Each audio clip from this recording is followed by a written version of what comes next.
ငမန်းတွေကိုတော့အလွန်မပေးတဲ့ရေပဝဲတွေရဲ့အမဲလိုက်စွမ်းရည်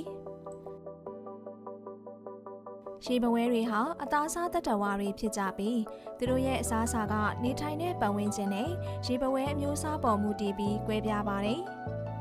ရေပူရအားဖြင့်ရေပဝဲတွေစားလေးရှိတဲ့အစားအစာတွေကတော့အခွန်မာတတ္တဝါများရေပဝဲတွေဟာအခွန်မာတတ္တဝါတွေဖြစ်တဲ့ကနန်းပဇွန်နဲ့ကြောက်ပဇွန်တွေကိုအရန်ကြိုက်ကြပါတယ်ဒါတွေကတော့သူတို့အတွက်အဓိကအာဟာရရင်းမြစ်တွေလည်းဖြစ်ကြပါတယ်။ခရုနဲ့ကမာကောင်တွေရေပဝဲတွေမှာမာကြောတဲ့အခွန်တွေကိုဖောက်ထွင်းနိုင်တဲ့နှုတ်သီးလိုမျိုးအစိပ်ပိုင်းပါရှိတာကြောင့်ခရုခွန်တွေကိုအလွယ်တကူခွဲစားနိုင်ကြပါတယ်။ဒါအပြင်ငါးတွေကိုလည်းသူတို့ကစားသုံးတတ်ကြပါတယ်။ရေပဝဲတွေဟာငါးငယ်လေးတွေနဲ့တခါတရံငမန်းအသေးစားလေးတွေကိုတောင်ဖမ်းယူစားတောက်တတ်လိရှိပါတယ်။ရေပဝဲတွေရဲ့ထူးခြားတဲ့အမဲလိုက်ပုံစံရေပဝဲတွေကအစာစားတဲ့အခါရမ်းကိုစနစ်ကြလွန်လာပါတယ်။သူတို့ဟာသူတို့ရဲ့အစာကိုဖမ်းမိတဲ့အချိန်မှာတတွေးထဲမှာပါတဲ့အစိတ်နဲ့အစာကိုငြိမ်သက်သွားအောင်အရင်လှုပ်လိုက်ပါတယ်။အဲ့ဒါပြီးတော့မှအခွန်မာတဲ့ကနန်းလိုမျိုးတတ္တဝါတွေကိုစားတဲ့အခါ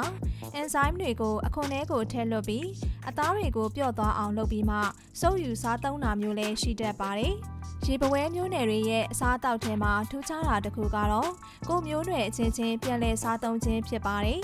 ။ရေပဝဲတွေဟာတခါတရံအစာရှားပါတဲ့အခါမျိုးဒါမှမဟုတ်နယ်မြေလူရတဲ့အခါမျိုးမှာရေပဝဲအကြီးတွေကရေပဝဲအငယ်တွေကိုပြန်စားတတ်တဲ့အလေးအထားလေးရှိပါတယ်။နောက်ထပ်စိတ်ဝင်စားစရာကောင်းတဲ့အချက်တစ်ခုကတော့ရေပဝဲတွေဟာအစာစားပြီးရင်သူတို့စားထားတဲ့အစာတွေကိုသူတို့အောင်းနေတဲ့ကြောက်ကူရဲ့အပြင်ဘက်တွေမှာစုပုံထားတတ်ကြပါတယ်။ဒါကိုတော့ပညာရှင်တွေက Octopus Garden လို့ခေါ်ဆိုကြပါတယ်။ရေပဝဲတွေရဲ့အစာစားပုံနဲ့ပတ်သက်ပြီးလူအများသိမသိသေးတဲ့ထူးဆန်းအံ့ဩဖွယ်ရာကောင်းတဲ့အချက်၄ချက်လည်းရှိပါသေးတယ်။နံပါတ်1အရသာကိုလက်နဲ့သိတာရေပဝဲတွေရဲ့လက်တံတွေမှာပါတဲ့စုပ်ခွက်လေးတွေကအရာဝတ္ထုတွေကိုကတ်လိုက်ရုံနဲ့တင်မဟုတ်ပဲအရသာခံလို့လည်းရပါတယ်။သူတို့ကကြောက်တုံးကြားတဲ့ကိုလက်တံနှိုက်လိုက်တာနဲ့အထဲမှာရှိတာကအစာလားကြောက်ခဲလားဆိုတာကိုမမြင်ရဘဲနဲ့အရသာခံပြီးသိရှိနိုင်ပါတယ်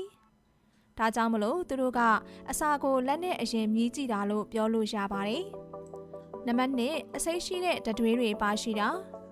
ရေပဝဲအမျိုးအစားအားလုံးမှာအစိတ်ပါတဲ့တတွေးတွေရှိကြပါတယ်။အစာကိုလက်တံနဲ့ပတ်မိပြီးဆိုတာနဲ့သူတို့ရဲ့ကြက်တူတွေနှုတ်သီးလိုမာကြောတဲ့အရာနဲ့ကိုက်လိုက်ပါတယ်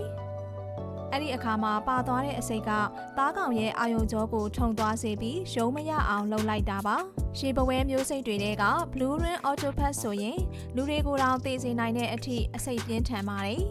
။နံပါတ်3အခွန်မာတွေကိုလွန်နဲ့ဖောက်တာကနန်းဒါမှမဟုတ်ခရုလိုမျိုးအရမ်းမာတဲ့အခွန်တွေကိုသူတို့ရဲ့နှုတ်သီးနဲ့ကိုက်လို့မရရင် Radula လို့ခေါ်တဲ့ရှာလိုမျိုးအစိပ်ပိုင်းလေးကိုအသုံးပြုပြီးလွန်တစ်ခုလိုမျိုးအခွန်ကိုအပေါက်ဖောက်နိုင်စွမ်းရှိပါတယ်။အပေါက်ရပြီဆိုတော့မှအထဲကိုအစာချီအရည်တွေထည့်လွတ်ပြီးအသားတွေကိုအရည်ပြောအောင်လုပ်ပြီးမှစုပ်ယူစားသုံးလေးရှိပါတယ်။နံပါတ်4အစာစားရင်အုံနောက်ကိုမထိခိုက်အောင်ပြုလုပ်တာရေပဝဲတွေရဲ့အစာရည်ပြွန်ဟာသူတို့ရဲ့အုံနောက်အလဲကနေဖြတ်သွားတာဖြစ်ပါတယ်။ဒါကြောင့်သူတို့ကအစာကိုအတုံးလိုက်အတစ်လိုက်မျိုးချလို့မရကြပါဘူး